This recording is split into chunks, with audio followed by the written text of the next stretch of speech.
Umaga po, welcome sa ating worship service. Salamat po sa Panginoon sa kalakasan at muling pagkikita natin at tayo makapagpatuloy sa paglilingkod sa Panginoon.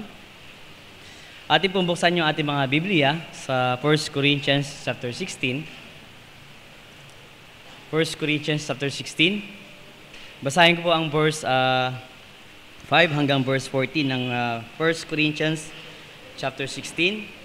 From verse 5 hanggang verse 14. Verse 5, Now I will come unto you when I shall pass through Macedonia, for I do pass through Macedonia. And it may be that I will abide ye and winter with you, that ye may bring me on my journey whithersoever I go. For I will not see you now by the way, but I trust to tarry while thou with you, if the Lord permit. But I will tarry at Ephesus until Pentecost. For a great door and effectual is open unto me, and there are many adversaries. Now if the Timothy is come, see that he may be with you without fear, for he worketh the work of the Lord, as I also do. Let no man therefore despise him, but conduct him forth in peace, that he may come unto me, for I look for him with the brethren. As touching our brother Apollos, I greatly desired him to come unto you with the brethren, but his will was not at all to come at this time, but he will come when he shall have convenient time.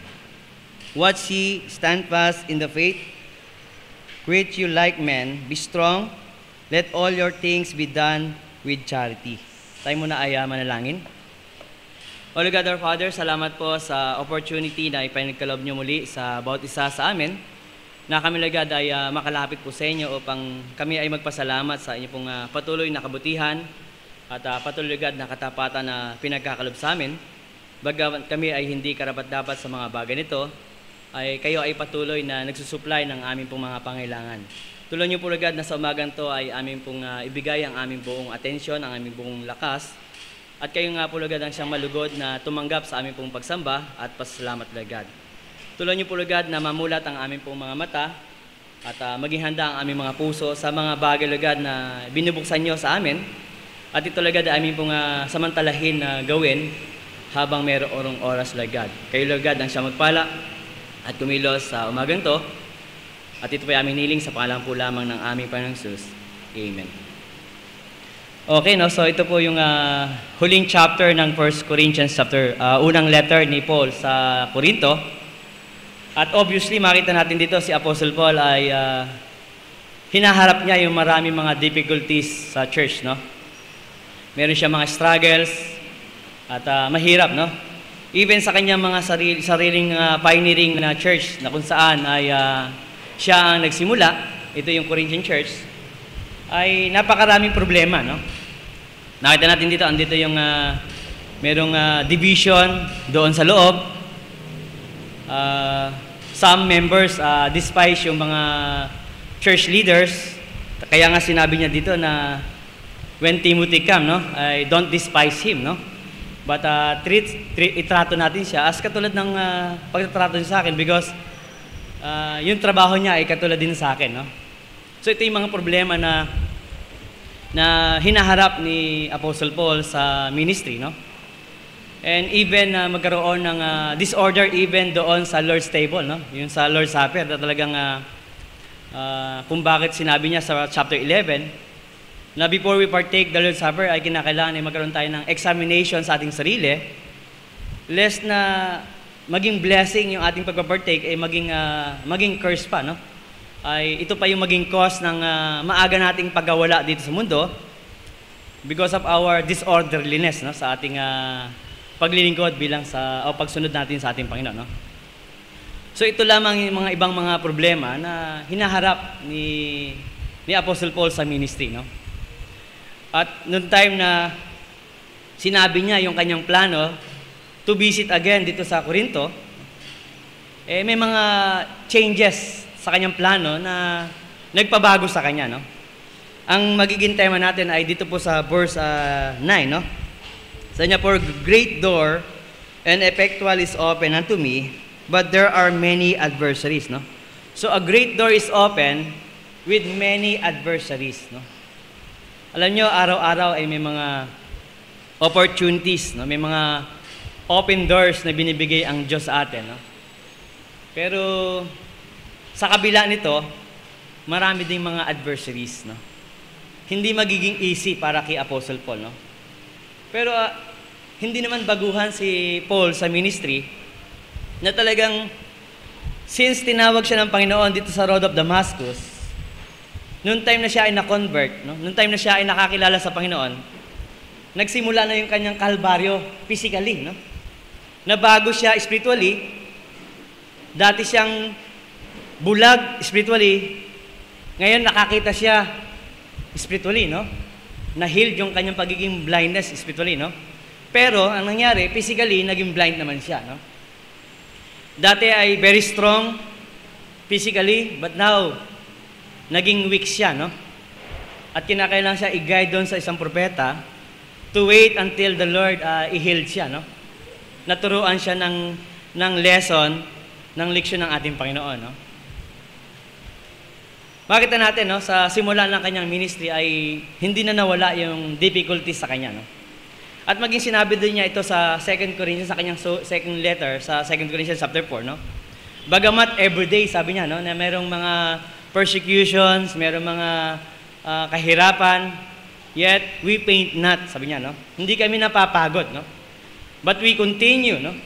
Because yung kanilang inward man is renewed every day, no?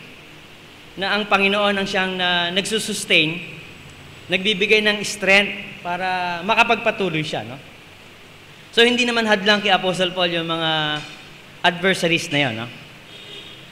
Pero makita natin dito, no? Ipinapakita niya na bagamat hindi hadlang yung mga adversaries, but bilang tao like katulad natin, no? Mahirap talaga pag may mga opponent, no? May mga oppositions, o may mga difficulties sa ministry, no? At mahirap yun, no? So, kinakailangan ay maging handa itong si Paul sa ministry, bagamat siya ay veterano na, no?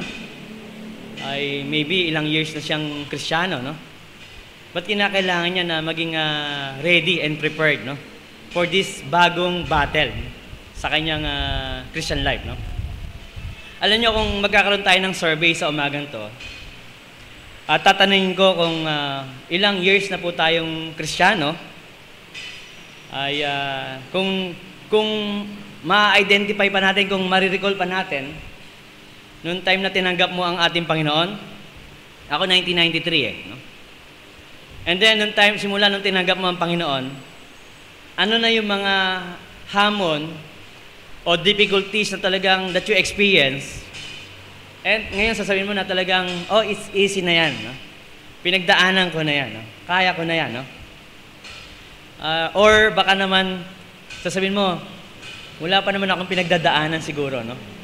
Maybe may mga Kristiyano dito na hindi siya nakaka-relate doon sa tinatawag na mga difficulties, no? Kasi ang buhay ng Kristiyano ay masayang tunay, no? Sabi ng iba, no? Talagang masayang tunay, no?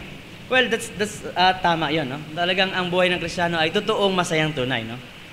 Pero sa kabila nun, bagamat positionally, talagang masaya ang buhay natin dahil naging Kristiyano tayo, no? But presently, ay hindi naman tayo magiging hypocrite na talagang masasabi natin na wala tayong problema, no? May mga difficulties tayong pinagdadaanan, no? At kung titingnan natin for how many years mong ina-experience yun, na-encounter mo, no? Sometimes, kahit yung mga dati na mga difficulties na dumaan, pag bumalik, mas mahirap para sa atin, no? Talagang mahirap mong harapin, no? At minsan ay nadi-discourage na tayo, no? So dito sa ating lesson, meron tayong 3 bagay na papansinin sa sitwasyon ni Apostle Paul, no? Una, yung tarrying condition ng isang missionaries, no? Bakit siya nag-stay in Ephesus instead of going straight to Macedonia and go to Corinthians, no? Minsan may mga bagay na nababago sa plano natin, no? But the terrain conditions ng isang missionaries, no? Ano yung mga possible, no? The first thing makikita natin dito, no? Ay possibly si Apostle Paul ay he need a physical rest, no? A rest of his body, no? Alam niyo, makita natin sa 2 Corinthians chapter 12, no? Na kung saan ay sinasabi dito ni Paul, no? That the messenger ni Satan, no? Ay binigyan siya ng thorn in the flesh, no? Obviously, talagang compare sa ibang mga apostles, compare sa ibang mga saints sa panahon ni Paul, no? Mas mahirap yung kanyang sitwasyon, no? Dahil meron siyang iniinda physically, no? Sabi nga niya sa Book of Galatians, sa mga taga-Galatia, no? Na sa kanyang pangangaral doon, sa kanyang pagtuturo doon, sa kanyang sakripisyo, no? Na yung response ng mga tao sa Galatia na talagang nag-move sila with compassion, na talagang they're more willing na dukutin nila yung kanilang mga mata at ibigay kay Paul, no? Nakikita ng mga believers dito sa Galatia yung sufferings, yung kahirapan na dinadanas ni Apostle Paul, yet, no? Si Apostle Paul talagang constantly talagang he stand and preach the gospel, no? Talagang nangaral siya, hindi niya ininda yung kanyang physical pain, no? Maging sa chapter 4, sabi nga natin, dito, inididetalye niya, iniisa-isa niya yung mga sufferings and pain na dinadanas niya sa ministry, no? So, isang possible na reason why he stay in Ephesus, no?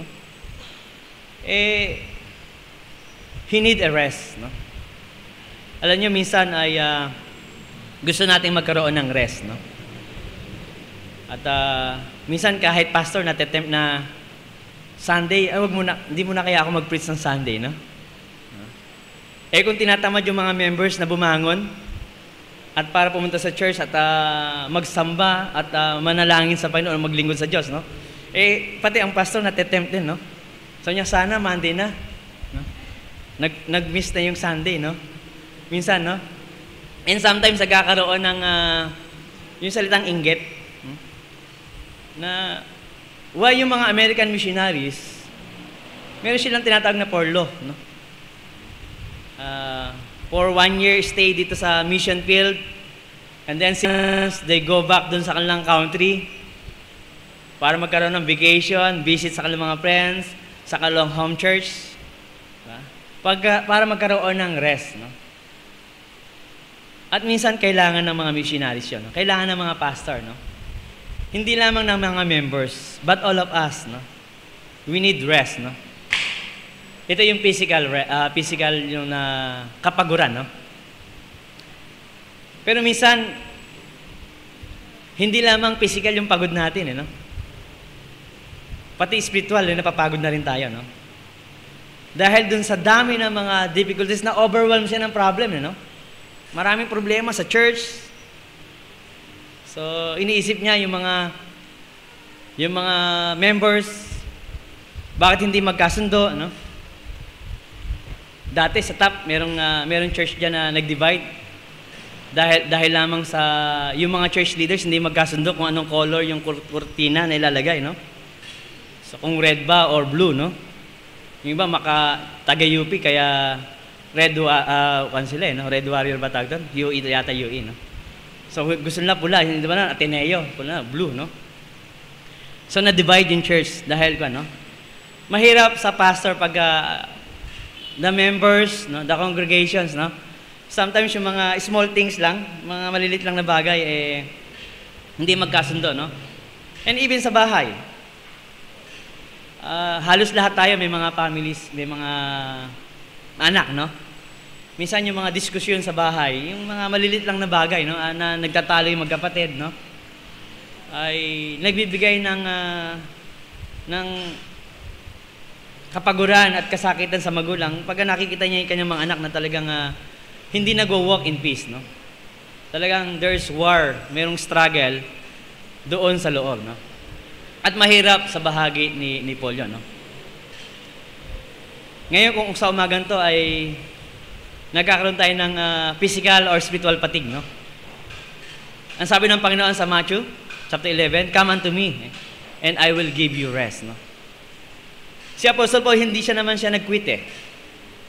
Hindi naman siya talaga totally nag-stop working. No? But he decided na mag-stay para personally na magkaroon siya ng physical and spiritual rest sa Panginoon. No? So isang bagay ito. No? Second reason is for refreshment. No? Kailangan niya ng bagong crowd. No? Kailangan niya ng bagong place. No? Kasi isipin niyo kung ikaw siguro pastor doon sa Corinto, no? Baka puti na lahat ang buhok mo, no? Kung yung congregation lang na kakaunti yung member, talagang dumadami puti ng buhok ng pastor, no? Lalo na sa karakteristik ng mga Corinthian believers, no? Talagang totally kakaiba sila, no? Talagang sa biyaya lamang ng Diyos na masasabi natin na talagang God is so good na bakit itong mga klaseng taong ito binilang ng Panginoon sa kanyang pamilya na talagang nasave sila sa kabila ng mga bagay na meron sila, no? Merong na-involved sa immorality, nagkaroon, they follow yung mga human leaders, no? Nagtatangi sila, nagkakaroon ng partiality, no? Nagkakaroon ng kanya-kanya, no? Selfishness. So lahat ito katangin ito ng isang unbelievers Meaning parang hindi pa talaga nawawala sa buhay ng mga believers o mga Kristiyano o mga members yung pagiging carnal-minded, no? So, salamat sa Panginoon sa biyaya, no?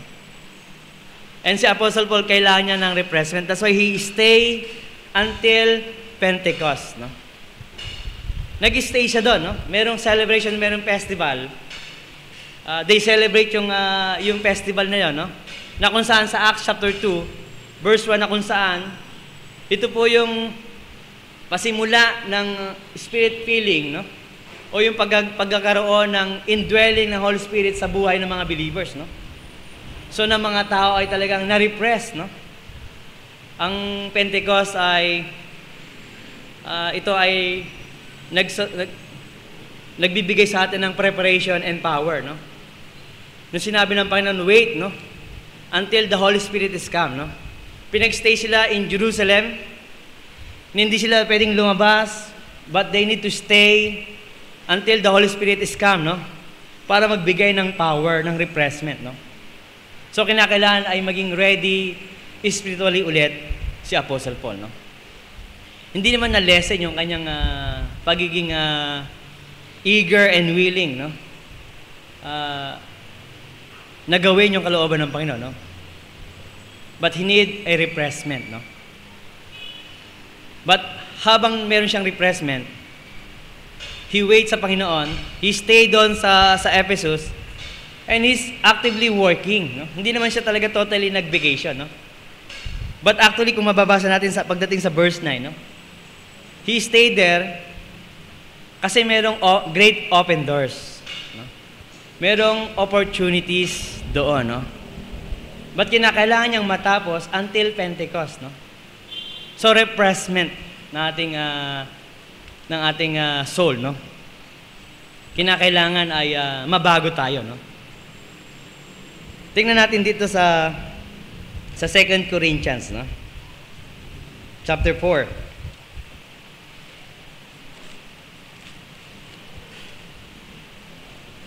Second Corinthians chapter 4.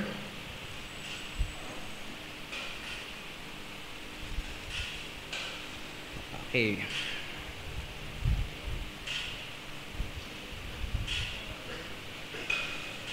From verse 8 hanggang verse 16, sabi no? We are troubled on every side, yet not distressed. We are perplexed, but not in despair. Persecuted, but not forsaken. Cast down, but not destroyed. Always bearing about in the body the dying of our Lord Jesus Christ, that the life also of Jesus might be made manifest in our body. For we which live are always delivered unto death for Jesus' sake, that the life also of Jesus might be made manifest in our mortal flesh. So then death worketh in us, but life in you. No? So, ilakta natin sa verse 16. For which cause we faint not, but through our outward man perish, yet the inward man renewed day by day. So, sabi dito, no? Our inward man, no? Renewed day by day. No?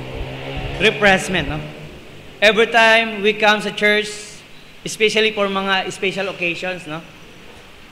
Di ba, minsan, naiisip ko nga, sabi ko, month of August is mission month, di ba? Ang August, mission month dito sa church. Family pala, sorry po, no? So, anong month pala yung mission month, no? Ganun. So, parang kamali ako ng kwano. But makita natin, no? At least, ang Las Piñas Bap ay meron silang mga month occasion, monthly occasion. Meron silang family month on August, sa 25, no? 24. And sometimes nag-invite kayo ng mga Tagalog preacher on mission, no? Parang sa evening service, no? So may mga mission month, no? And then merong mga revival, no? So makita natin ay napakahalaga ng bawat every services, no? Especially sa mga members, no? Na makapunta tayo, no? Kasi ito yung magbibigay ng refreshment sa atin, na talagang may bagong strength, no? May bagong lakas, no? Like for example, this coming August 24 and 25, no? Ito ay family day, no? Bagamat nakasentro ito on occasion sa pamilya, no? Sa mag-overnight kayo, no?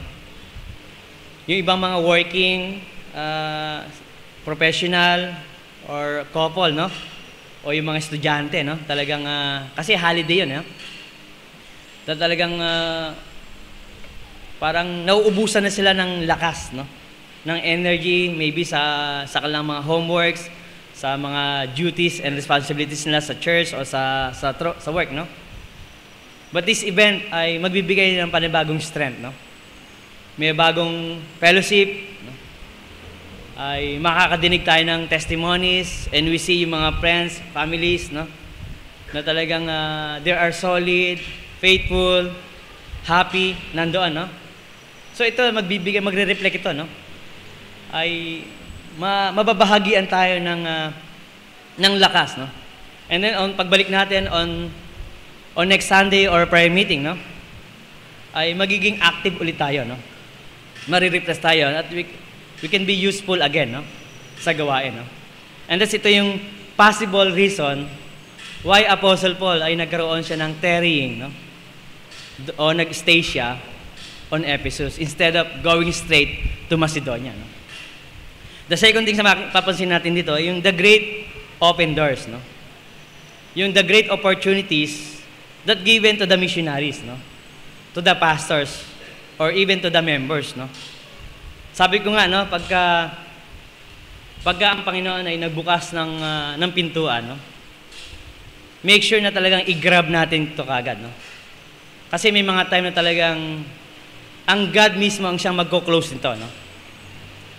Do you remember nung sinabi ng Panginoon kay Noah, na sabi niya, this earth till 120 years.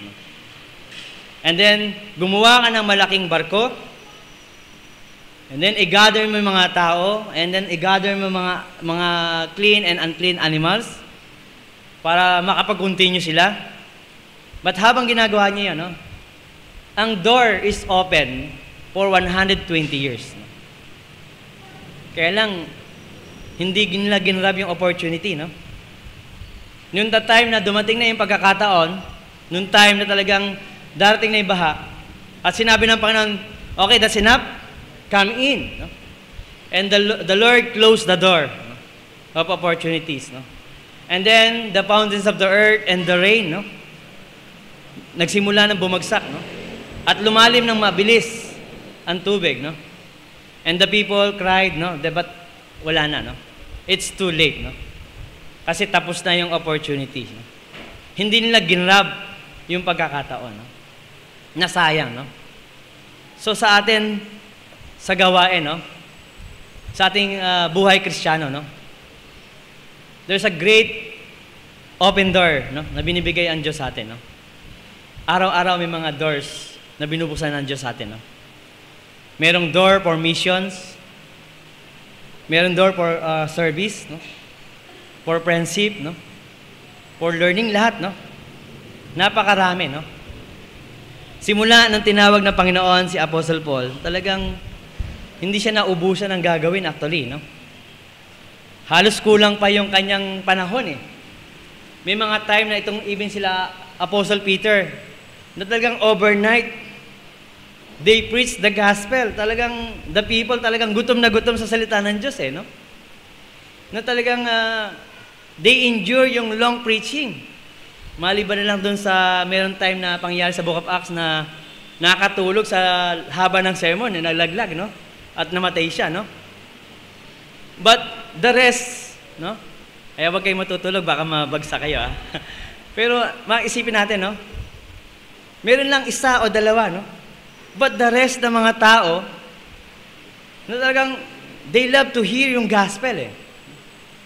Alam nyo, kung sa panahon natin, dumating ang ating Panginoon, I don't know kung isa tayo dun sa talagang nagutom sa salita ng Diyos, no?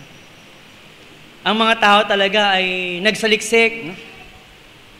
The wise men naglakbay para hanapin yung Star of David, na talagang they search yung scripture daily, no? Yung Thessalonians, talagang they love to hear yung gospel, na talagang winelcome nila yung mga preachers, yung mga apostles sa kanilang mga lugar, no? Especially Thessalonica, no? Na andito yung kanilang love, no? Doon sa pakikinig ng salita ng Panginoon, no? Alam nyo, kung imumulat lamang natin yung ating mga mata, no? Napakaraming great doors of opportunities, no? Open, no? Binuksan sa atin ng ating Panginoon, no? So itong door na to, no? Yung open doors ay una, kinakailangan ay magbuo sa atin sa mission, no? Sa ministry, no? Na kung paano na unified yung the first church dito sa Book of Acts, no? Yung the first preaching ni Peter na merong 3,000 souls na na-convert, no? Sipin natin, one preaching, 3,000 souls, no? And then all the members, talagang na-unified sila, no?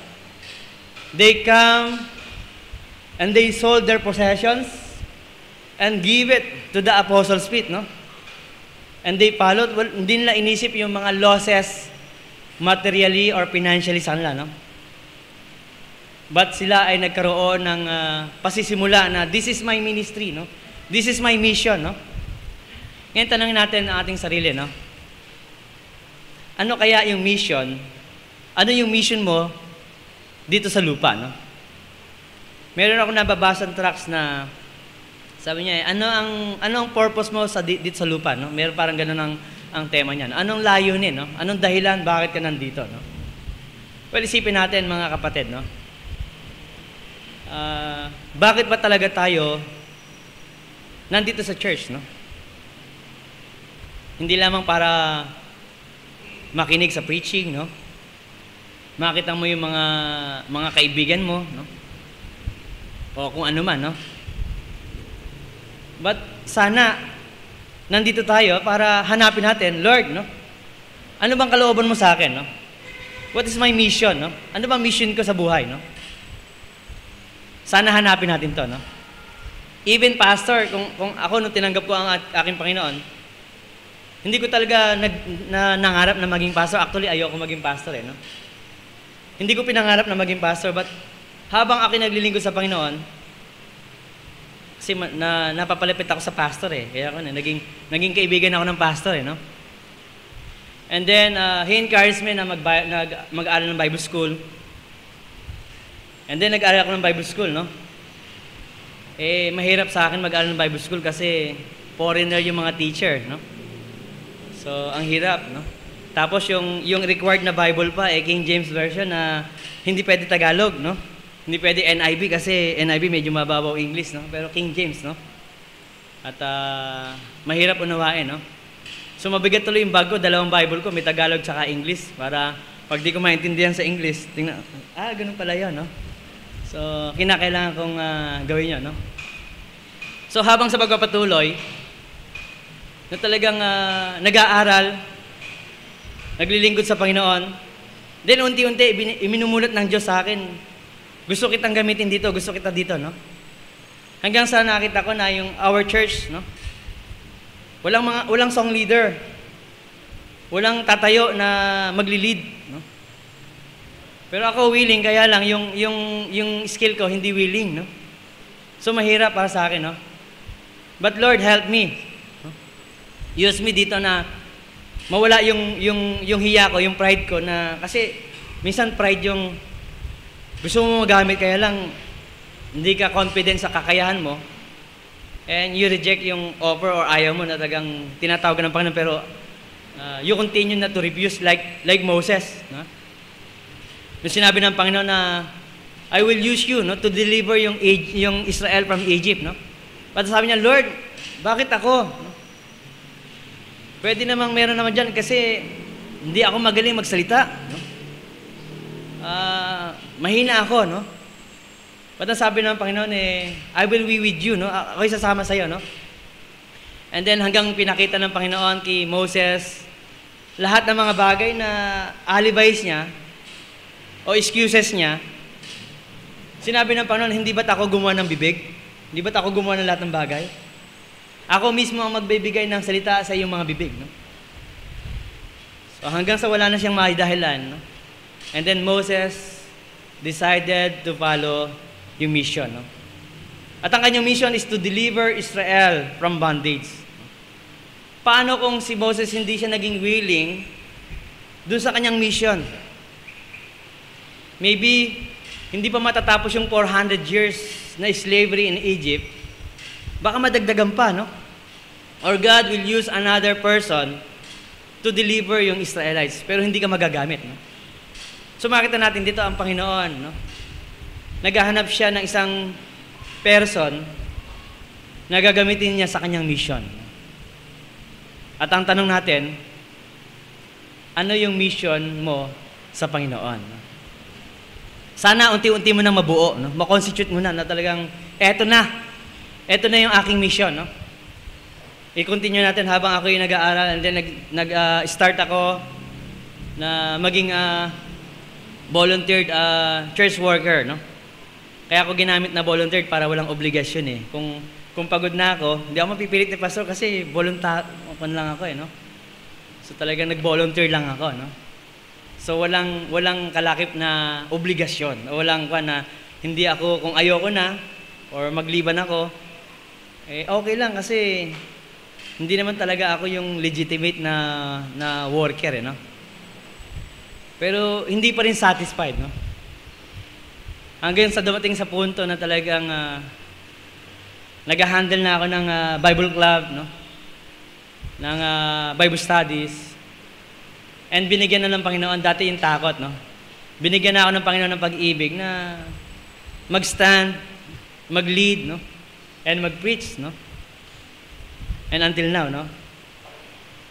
Hindi ko pa alam kung ano yung complete mission na binigay sa akin ng Panginoon. But presently, ito yung mission ko, no? And what's your mission, no? Sa gawain, no? Sa family, no? Hindi naman lahat magiging pastor, no? But meron kang mission sa family, no? Meron kang mission sa church. No? Meron kang mission sa komunidad, no? Meron tayong mission dito sa lupa, no? So kinakailangan ay magawa natin 'yon, no? Then hindi lamang 'yan, no?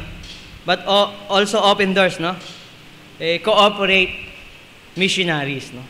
Makita natin dito at least merong 2 na helper si Apostle Paul, no? Timoteo and Apollos, no? Presently hindi available si Paul, but he sent Timothy, no? To assist the Corinthian church, no? Never niya neglect, never niya inabandon yung kanyang mission, no?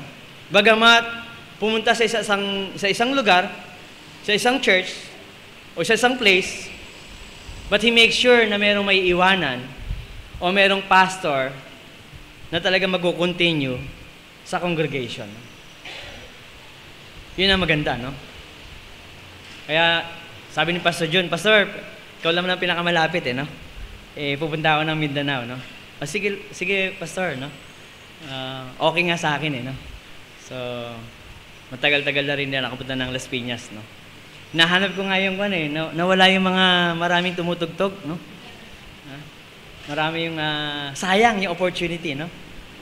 Sabi ko nga, every time na I go dito sa church na Las Piñas, binibida ko nga, kinukwento ko nga ito sa church, no? Na every time I go doon sa Las Piñas, even yung congregation singing, parang choir na, no? Lalo na yung mga maraming instrumento, talagang nakaka-repress, no? Talagang pagka makukondisyon ka spiritually, no? Kaya lang kangina, wala yung iba, no? So, dalawat kalahati lang yata nandito, no? But makita natin ay maganda, no? So, it cooperates yung mga missionaries, no? Kung meron kang missionary minded, no? Meron kang puso sa gawain, no? Like Timothy, for sure si Timothy meron siyang busy siya, no? But he makes himself available para sa gawain ng Panginoon, no? Like Apollos, no? Apollos is a busy missionary. But sabi niya, in his convenient time, he will come. He will assist me sa ministry, no? So thank you dun sa mga pastors, thank you dun sa mga leaders, o sa mga men, no? Alam niyo, minsan hindi available yung mga pastors. Like, kunyari, pastor mo, pumunta na ibang lugar. And then, hindi available si Pastor Manuel, o hindi available ang some pastors dito sa Metro Manila, no? But where is yung mga men, no? The deacons, no? The deacons sa church, no? Yung mga men, faithful member dito sa church, no? They will stand, no? Magtatayo sila, and mag-i-preach sila ng gospel, no? Magkukontinue yung gawain, no? So, napaka-importante yung cooperation. Not only yung mga men sa leadership, but also the members, no? Kasi maganda kung nagkakaisa yung mga leaders. Paano kung mga members hindi nagkakaisa, no? Mahirap, no? So, pangatlo din is importante din yung contributions of members, no? Actually, sa chapter 16, verse 1, ito yung layunin, ito yung purpose ni Paul, no? He wants to prepare yung collections. Yung collections ay hindi para sa kanyang personal need, but para doon matulungan niya yung mga poor brethren in Jerusalem, no? So he wants to collect yung mga offerings, yung money, to continue yung mission sa other places, no? Alam nyo, we're blessed ng Panginoon dito sa Pilipinas, no? Na talagang bagamat hindi naman tayo wealthy nation, no? Hindi naman talaga, even yung mga members, hindi naman talaga tayo sobrang nakakaangat. Average lang, yung iba below average, no? At marami sa atin below average, no? Pero meron tayong heart for mission, no? We can give yung ating extra money o even yung ating money, no? To help yung other small church o mga lugar na talagang yung mga pastors o preacher doon talagang wala silang ibang pagkukunan, no? May mga missionaries tayo, like for example, for Vietnam, no? Na talagang mahirap doon sa lugar na yun, no? Or for Africa, meron dyan nakalagay, Africa, no? Hindi pa naman ako nakakapunta doon, pero sa tingin natin, parang Africa ay mahirap na bansa, no?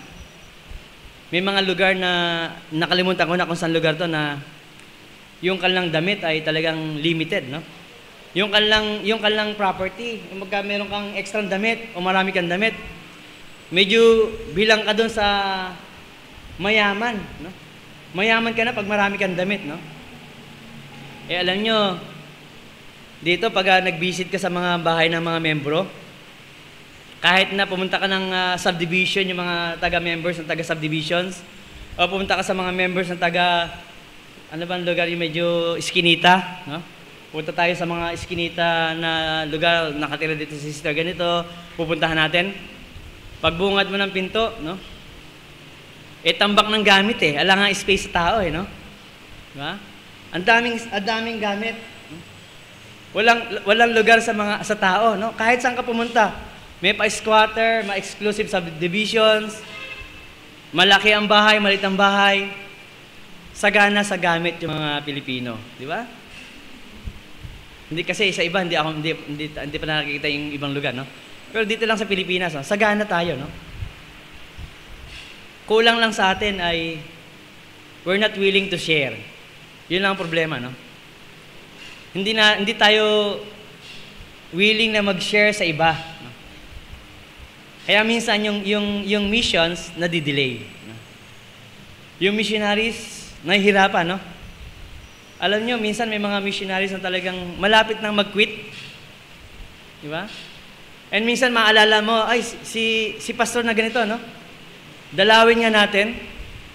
Kung hindi mo nadalaw na yun, baka nag-quit na siya, hindi na siya nag-preach this coming Sunday, no? Wala, ay, ano si pastor? Wala na eh, no? Nag-quit na siya, no? So, na-delay ka lang na 1 oras maybe, no? Baka nawala na siya, no?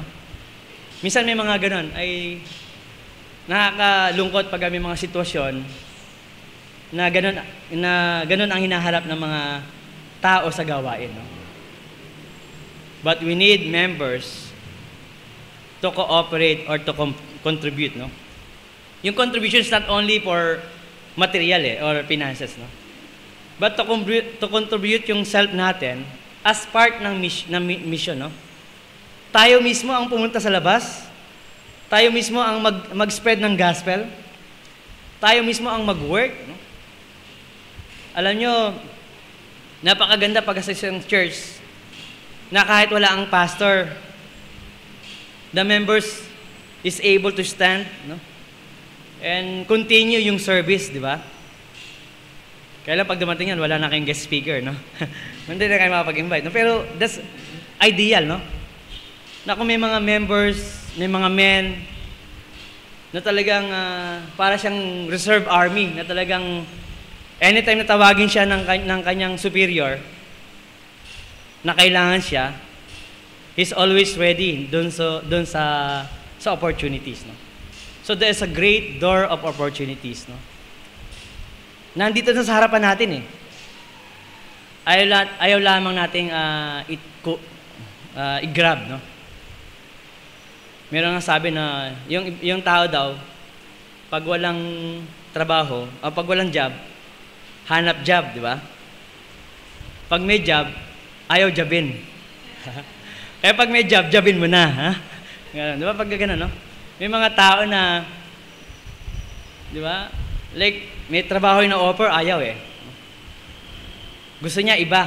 Anong position? Ay, ayoko ng position na yun. Gusto ko mas mataas, no?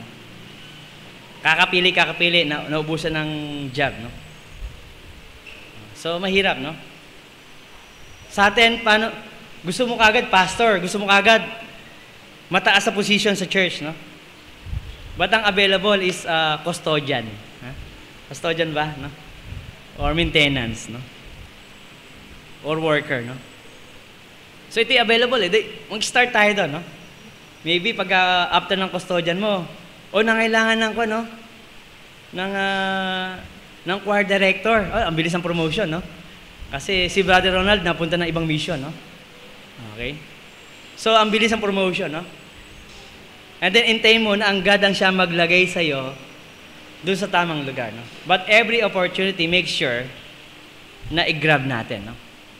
Okay, lastly, no? So, nakita natin dito yung terrain conditions ng missionaries, no? The second is the great door is open, no? For mission, no? Tayo lamang ang siyang mag-a-act, no? Tayo lamang ang siyang magdi-decide, no? Kung gusto mo talagang gawin yung mission ng Panginoon. But sure, lahat tayo ay mayroong mission sa buhay, no? Mayroong mission na binigay ng Diyos sa atin, no? But the third, dito yung sa verse 9 ulit, basahin natin sa second part, no? For the great door and effectual is open unto me, and there are many adversaries, no? So the many adversaries, no? Into the ministry, no? Ito ang mahirap na tanggapin, no? Na sa lahat ng mission, sa lahat ng gawain, actually sa lahat nga ng trabaho may mga difficulties, no? Minsan inisip natin, sarap siguro ng buhay ng mga accountant, no? O kaya ng mga lawyer, no? O kaya ng mga engineer, no? Sarap siguro ng buhay nila, no? Kaya, okay ng piloto, di ba? Habang nagtatrabaho ka, lumilipad ka, di ba? Isipin natin ay, nagdi-dream tayo na ang sarap ng mga positions o yung mga work na talagang we dream yung mga nasa top, no? Pero pag nandun ka na, no? Kung itry kaya natin minsan na maging lawyer ka isang araw, no? Hindi pala natin kayang i-depensa yung kaso natin, no? Eh baka laging talunan tayo, no? So kailangan pa rin pala natin mag-aral, pag-aralan mo yung kaso, no? Magkakaroon ka ng mga, pupunta ka sa mga lugar-lugar, mag-investigate ka. Ay, ayoko na, mahirap pala lawyer. Accountant na lang, kasi calculator hawak nun, tsaka ballpen, lapis, no? Eh pagdating doon, hindi ka pala magaling sa math, no? Kahit may calculator ka, hindi mo alam yung mga, yung calculator ko, hindi siya scientific ba tawag doon? Scientific, no? Eh, yung anak ko, kailangan niya ng scientific calculator, no? Binilang ko siya kasi college na siya, no? Tapos, ayaw gumana ng calculator ko. Sabi ko, anak, pero nga ng calculator mo. Pinipindot ko, iba yung lumalabas na number. Sabi ko, ano ba ito? Eh, may mga pipindutin pa palang may mga iba-ibang sign. Sabi ko, wag na lang yan. Ang hirap niyan, yung ordinary na lang. So, hindi ako marunong gumamit ng scientific calculator, no? So, kahit meron ka palang gadgets, kahit meron kang hindi mo familiar yung gawa na yun, mahirap din pala, no? Naalala ko eto si Gani, no? Nung inaresto kami ng pulis, babiyahe na kami sa coastal, ikukulong kami, may medical, no? Tapos wala pa yung rescue kay Colonel Navajo at kay Engineer Perry. Naku, wala pa, no? Sabi ng pulis, ano pastor, babiyahin na namin kayo. Ano, regular ba kami? 20,000? Ay sir, wala eh. Sige, biyahin nyo lang kami. De, habang tumatakbo yung police mobile, no? Sabi ni Gani, sir, text mo si Juan. De, text ako. Yung cellphone ko kasi, touchscreen, di ako marunong eh. Eh, habang pindot-pindot ko, ibang letrang napipindot. At de, erase ko ulit. Sabi ko, ikaw na lang, Gan. De, text siya. Pindot din siya, iba-iba. Di ko, pastor, kabisado, ikaw na lang. Wag na lang, hayaan mo na. Doon na lang sa presinto tayo, kan. Hindi alam nila engineer na ibabiyahin na tayo, hayaan mo na. So, hinayaan na namin, parang, inisip na lang na, sige, pakulong na lang tayo. Ang hirap gamitin ng cellphone na yan eh, no? Useless, no? And then, habang tumatakbo, salamat sa Panginoon, eh, ayaw kong gamitin yung cellphone. Ang ginamit ng Panginoon, yung cellphone ng pulis. No? May tumawag doon sa cellphone ng pulis. Hello. Ay, yes sir, no? And then hanggang sa tinawagan pala ng kanyang superior at pinababalik kami kasi may umareglo si Colonel Navarro tumawag, no? At pinalaya kami, no? Ay, salamat sa Panginoon, no? Ba't ang hirap palang pumindot ng mga no? So, may sana isipin natin, madali lang yan eh, no? Madali lang yung, kung magiging accounting ako, madali sa akin, no? Ayoko nito eh, gusto ko accounting, gusto ko piloto, gusto ko ganito, no? Pero sa realidad, kaya ang position mo ay mababa o mataas, meron talagang difficulties, no? Meron talagang kahirapan. At ihanda natin yung ating sarili na talagang merong mga kahirapan, no? So una, yung adversaries, no? Unang dahilan yan, isa-challenge niya yung ating ministry, no? Ite-test niya, no? Yun ang purpose ng opponent, no? Actually, no? Ang biyaya ng Diyos ay talagang napakayaman, no? Na even sa negative kay Satan, na yung Kristiyano ay kanyang subukin at itry na talagang mag-fall sa temptation, but ginamit din ito ng Panginoon to prove yung ating sarili, to pass yung test, no? Para mag-mature tayo, step up tayo, no? Para ma-overcome natin yung mga difficulties na yan, no? So, hindi inalaw ng Panginoon yung mga temptations and trials para i-destroy niya tayo, no? But to help us, to strengthen us, no? And for sure, merong challenge, no? So, hindi magiging easy, no? But you need to be ready, no? Like Apostle Paul, he stayed in Ephesus until Pentecost, no? Na gusto niya as bilang kahit pastor na siya, kahit missionary na siya, kahit apostle na siya, no? Kinakailangan niya maging ready, maging prepared, no? Kinakailangan niya maging spiritually ready para doon sa mission, no? Kumusta yung mga challenge natin sa buhay, no? Yung mga difficulties, no? Yung iba ay nagko-quit, diba? Yung iba ay nag-i-stop na, no? And sana ay wag tayong mag-stop, no? Because yung adversities, no? Hindi lamang i-challenge niya, no? But also i-increase niya, no? Magki-create siya ng more problem pa, no? Hindi lamang yan, no? But expect yung worst, no? Mayroon pang mas darating, no? Hindi pa tayo doon dumating sa pinakapunto. But ang kagandahan dito, yung comfort ng Panginoon, na ang sabi ng Panginoon niya, even sa Corinto, sinabi niya, no? O sa Romans chapter 8, no? Yung ating light afflictions, light sufferings, no? Is not worthy to be compared the glory that shall be revealed in us.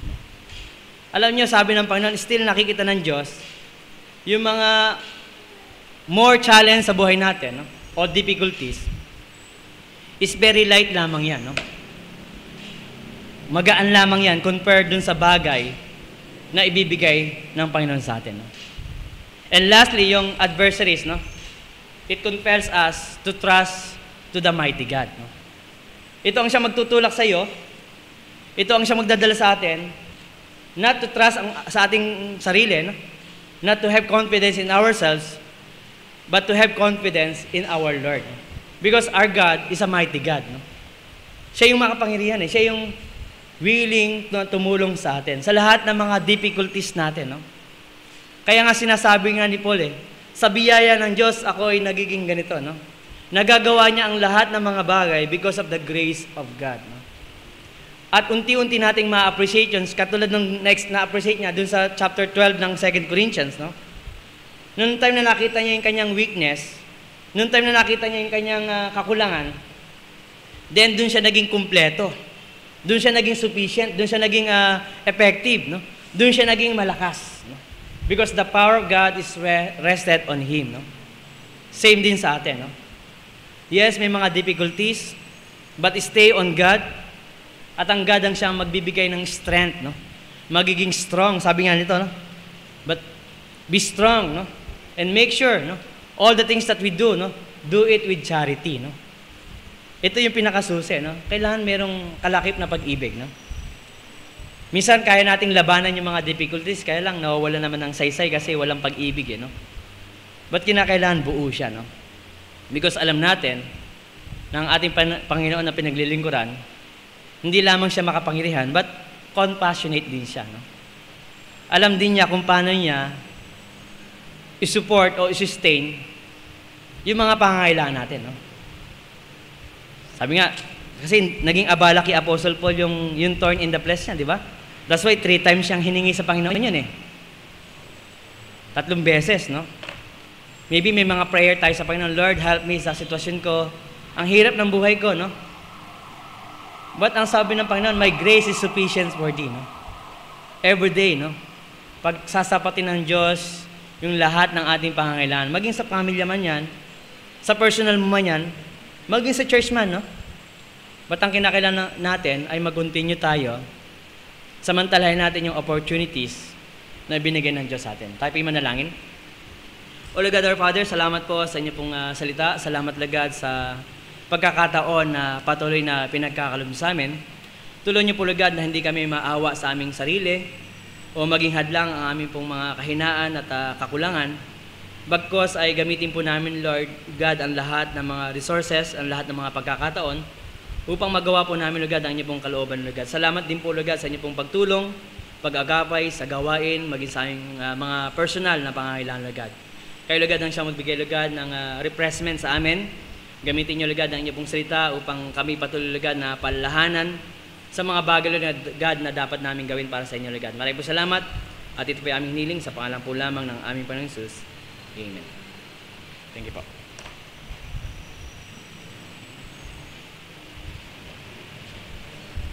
Salamat po, Pastor Manny, sa mensahe po sa amin. So, tayo po yung mawit. Buksan po natin sa 632. Let's all stand. 632. That's To the Work. We'll sing the first and last stanza of To the Work. So tayo pong lahat ay tumayo. Tumayo po tayong lahat. 632. To the Work. Let's sing one and second stanza na lang po. Second stanza.